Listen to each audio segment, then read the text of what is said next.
Hey folks, I'm Melhorn, and in this video, we're going to put some bluegill in the boat.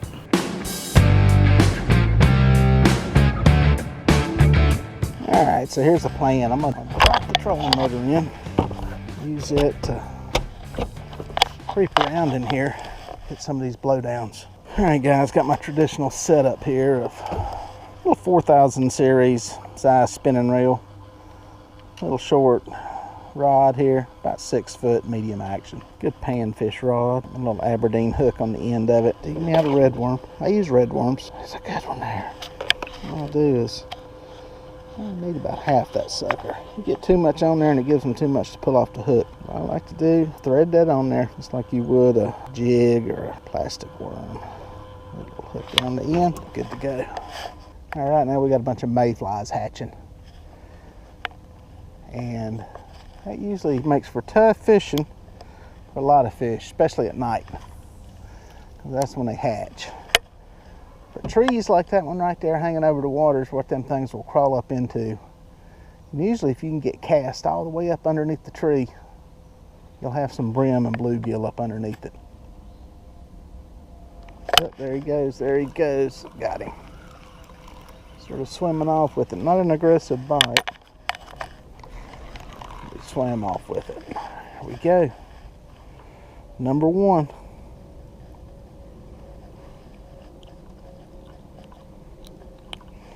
Pretty good. Nice little bluegill. Like I said, I use these for catfish bait. That's legal where I'm at in the Carolinas. You have to catch them on rod and reel. That's part of the deal. Boom. That bobber never barely moved. He hit it and sat there and held it. That one will probably die. Got some blood already. He hit it, went with it. Again, they're legal for bait here in the Carolinas. Have to catch them on rod and reel. So that's what I'm doing. This time of the year, excellent time to use these for bait. Well, like I said, we're in mid-June. These fish are into like their secondary spawn, and catfish love feeding on them, especially flatheads along the banks. So you can see some beds in there. There's probably bass beds from back when they were spawning. Sometimes those beds get filled up with leaves and debris. It seemed like them blue. There he is. Boom, got him. Oh, missed him, dropped off. A lot of times in bluegill, they like that black dark bottom. Some reason, I know it heats up earlier in the year, but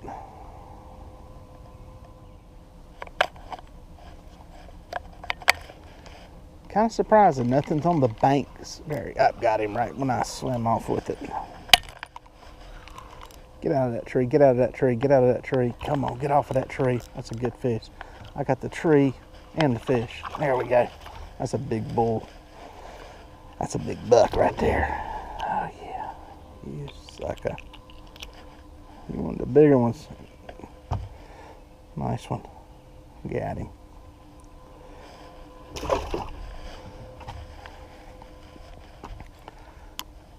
He hit that thing right when I started to move it, which tells me he was probably sitting on a bed in there. Sometimes that's what it takes. These fish this late in the season, they've already spawned one time, and oh, missed him. Sitting down looking at where I was going. A little less aggressive on protecting the beds right now. Like I said, folks, you can let that bait sit there as long as you want to. If you're just relaxing and putting them out there, you can let it sit for a while. When I'm trying to catch fish though, I move them around. They're either going to bite it or they're not. Let's see if there's any mayflies under this tree. There's a fish under it, that's for sure.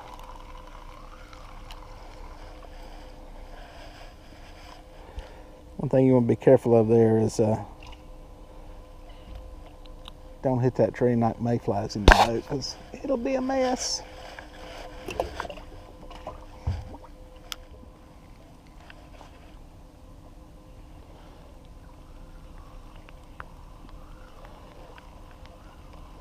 I may have caught the smallest bluegill in the history of bluegill fishing. Look at that. Look at that. I'm not too sure if that takes skill or extreme bad luck. Either way, it's a piece of bait. If there's any back in there, that was little. That takes skill. Boom, there's one. Little one. Dress that bait up. Boom. Takes skill to catch little fish. Got them. There's some right in there for some reason. Not sure why. We'll take it. We'll take it. Boom. Pop in. Pop in. Another one. Whacking and stacking. Whacking and stacking. Again, this is a good example of how you can fish an area and it comes down to a small area where these fish seem to hold up at. I've been casting up there. Boom. Got him. They're inhaling the baits too. And again, let's reset. Sometimes I find it's better just to reset and recast back in there. Something about them seeing it hit the water, fall in.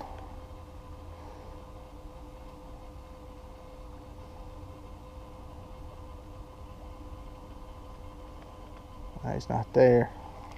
I'll do then. I guess something like that. If I don't know if I spooked that fish, may have. I'll cast away from it in case he went somewhere else. I got a real short memory. Oh, boom, got him. Just getting ready to move the boat. Another one. If you notice, folks, that's the same piece of bait we've had on there for a lot of fish now. They keep hitting it. Yep, I just seen a flash over behind it. I doubt the camera picks it up, but you can see with polarized glasses. Right there is a shell cracker. One of the sunfish family, but a little different. Also known as a red ear. So you can see he's got that little red place there on that gill plate. Shell cracker, red ear sunfish. Those get really big and they're really good to eat. You can get those things up in the 1 pound range when they come up and spawn shallow. They're pretty much done with it. And then you have to go back to catching them in deeper water. They're really on fire usually in early May here in the south. There he's moving with it, got it in his mouth. I don't think he had it, I think he dropped it.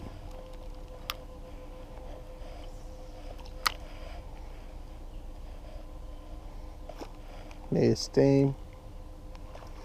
I see him moving behind it. There's a bunch of them flying up in there. I think I got enough bait to catch them. I could see them flashing around back there. They're probably laid up underneath that log. There's a flash. Boom, there he hit it. Nice one. Nice fish there.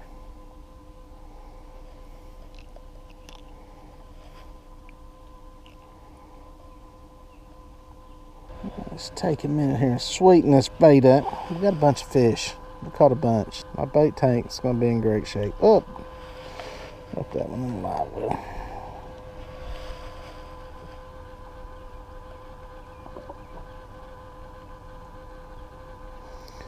My bait tank will be stocked. I'm not gonna have to worry about white perch.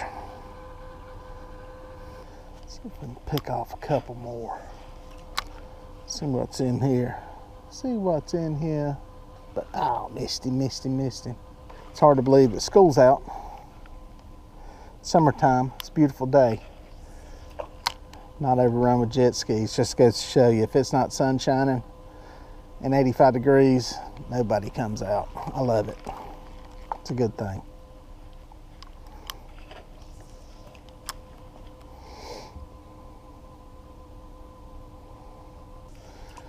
See if we can get one more in the boat. I think we got a pile of them. But you know what they say, One more cast. Just one more cast, Daddy. Just one more cast. One more fish. Let's just catch one more. Oh, he popped it. He popped it. He popped it. It tastes good. You've got to eat it. It tastes like candy. I caught me a limb. No wonder he wouldn't bite it. Let's see if we snatched our hook off there. Oh, nope. But you know what? Look there. It's got all the bait, you know. But you know what? We got to catch one more. We're in the catch one more mode. It's the worst thing about bluegill fishing is that I will one more it to death. I'm just going for one more today. One more. Get him threaded on there. Thread that bait. Oh, that's sweet candy. Oh, sweet bluegill candy right there. Nothing can resist that. Alright, that sucker was right up in there. Popped him that time. He was there. He's little, but he fulfills the one more fish wish. Got him. All right, folks, there you go. We put about 18 of them in the boat fairly quickly. Once I found them, they were pretty easy to catch, and that's just the way it goes this time of year. Like I've said, it's mid-June. They're into their second round of spawning. They're up near the banks. The water's nice and warm here in the south. So once you find them, once you get on them, you can catch them pretty consistently. All right, folks, if you enjoyed this video, please consider subscribing to the channel. Hit the bell symbol. That way you'll be notified when new videos are out. Smash the thumbs up, and we look forward to seeing you on the water.